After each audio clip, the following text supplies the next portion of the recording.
Hello and welcome to my channel.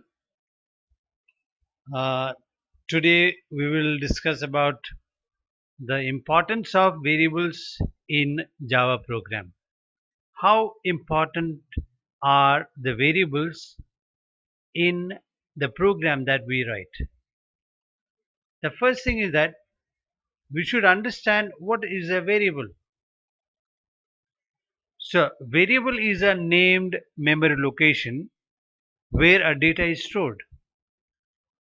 It is a named memory location where a data is stored. That means for one single data, one variable is used. Another definition. Variable is a symbolic representation of data that is stored in a computer's memory temporarily. This definition is indicating that variable will store data temporarily. And here they are stored in the computer memory where it can store the data only for some time as long as the program is working. A variable declared in Java must be of specific data type. In Java, whenever we declare a variable, it has to be of a particular data type. That means the clarity should be there that what kind of value and what range of value it is going to accept. What type of value and what range of value the variable is going to hold or represent in computer's memory. It has to be defined very clearly at the time of declaring the variable. So it has to be pre-decided.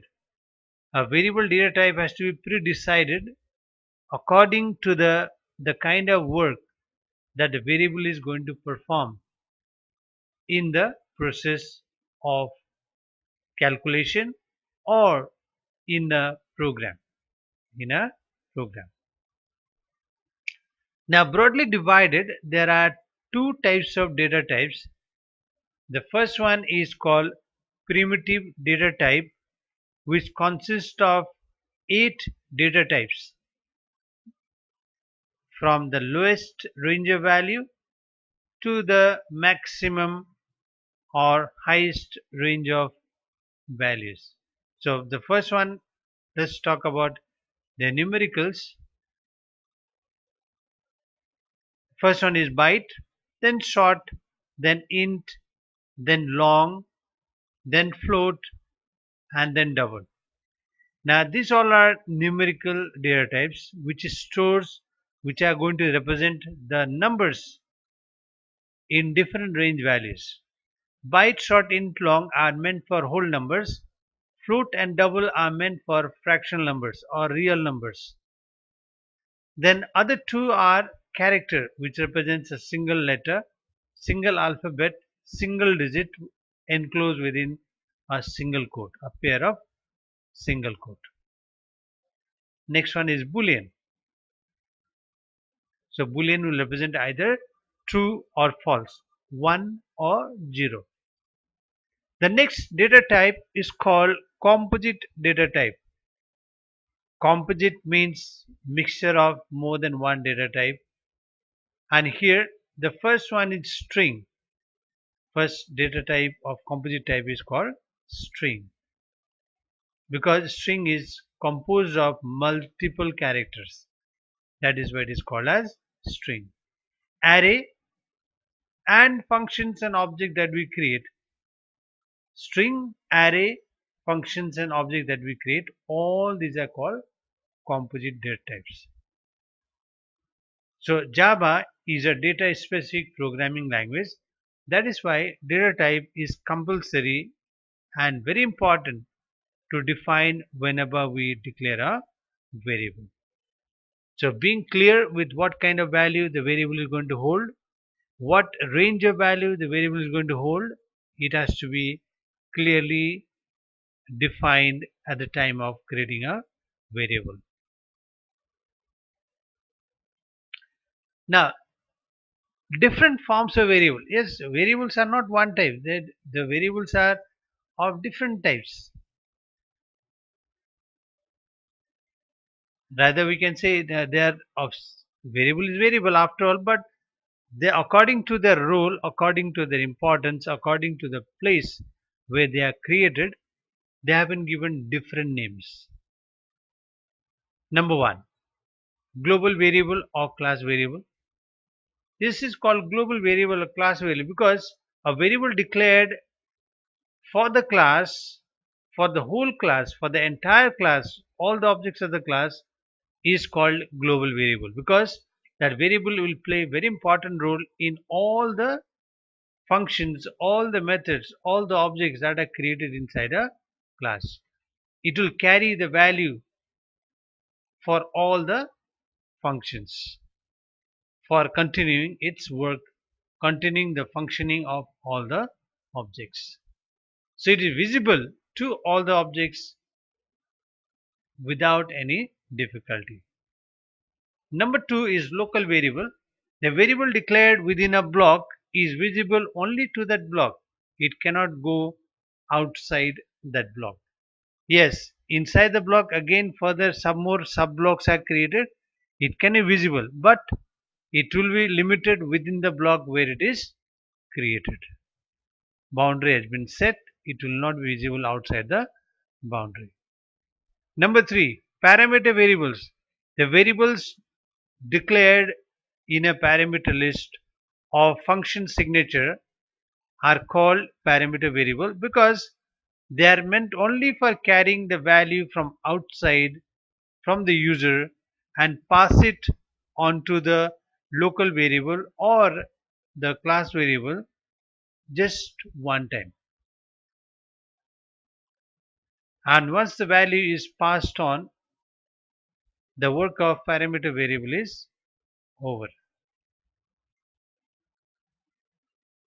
Now, parameter variables are just same as they work in the same manner as we see a football from where we can input or pump the air.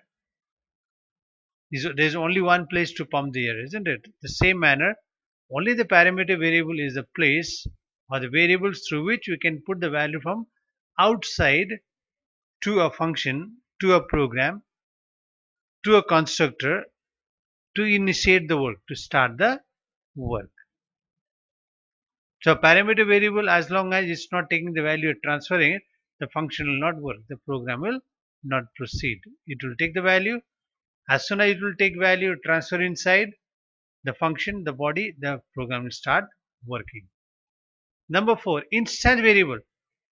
Any variable that is very important in a program. They are not simply created because, but they carry important value, important formula.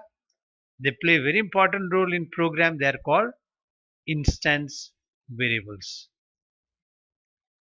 Okay. Number five, counter variable. The counter variable are meant for counting the task. For example, you're counting the presence of vowel, how many vowels are found. So you have to use a counter variable to count how many are found.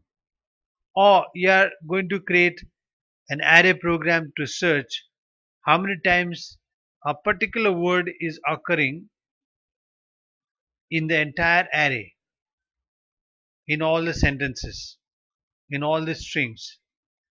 Then we use counter variable. Or you're going to count how many students got above 80% of marks. No, then you have to use counter variable. So counter variable will count just in the increment of 1 or it may be multiple of any numbers. It may count in serial order 1, 2, 3, 4, 5, 6. You can count it upward, smaller number to bigger number, or you can count downward in descending order also. It can count in the increment of 1 or it can count in the multiples of any numbers. Then we have number 6, accumulator variable. Now this accumulator variable, the word accumulate means to gather. Now this accumulator variable is meant for accumulating or gathering the value that is being transferred to it either by a second variable or a loop variable or any other variable that's coming from other source, the value is being taken input. Like for example, you want to calculate the sum of numbers from 1 to 99, then you have declared a variable called sum, which will gather the value of each time the numbers are generated and keep it together, keep it together, keep it together, sum it up and keep together. And then at the end, it will produce you the sum total of numbers that you wanted. So accumulators are meant for summing up or getting the product of serial numbers or factors or something like that. So you can use easily for accumulating the values. Number 7, loop variable. The loop variables are the variable that are used only in the loop for controlling the loop, for taking different value to the loop, and then check the condition, test condition of a loop. So the loop variable is basically a variable that makes a loop functioning, that makes the loop working, that plays very important role in a loop to count and work or to work according to the condition, work based on a condition. Okay, so these are the different types of variables. I hope it is clear to you, and we will discuss more about the programming in the next video. Follow my channel Java at School. You click on like, share, subscribe, and also comment if you want some topics to be discussed for your betterment, for your knowledge, for some new ideas. Okay, so follow my videos for more on Java at School, and take care and bye bye.